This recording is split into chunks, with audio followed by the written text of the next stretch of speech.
Hi everyone, this is Sarfaraz from Aristotle Prep, and we are looking at question 53 from the OG13 Critical Reasoning chapter. The stem says, Insurance company X is considering issuing a new policy to cover services required by elderly people who suffer from diseases that afflict the elderly. Premiums for the policy must be low enough to attract customers. Therefore, Company X is concerned that the income from the policies would not be sufficient to pay for the claims that would be made. Now, for some reason, this particular iteration of the OG contains a lot of questions from the insurance industry. And weirdly, it assumes that all the students would be conversant with how exactly an insurance company works, because you would have to have some idea of that to answer questions such as these.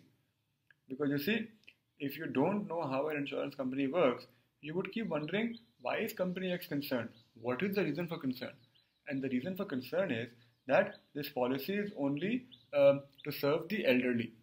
Now, the elderly will obviously require more payouts, because you see, the elderly will fall ill more. So then, to cover for the expenses that they incur, the insurance company will have to pay them more. And it also says that it can't charge them a lot of premium because premiums must be low to attract customers. So the insurance company will have to charge low premiums, and it is afraid that it might have to end up paying out more money than it actually earns. So the question stem says, which of the following strategies would be most likely to minimize company X's losses on the policies? Okay, we'll have to look at the options to figure this one out. A says, attracting middle-aged customers unlikely to submit claims for benefits for many years.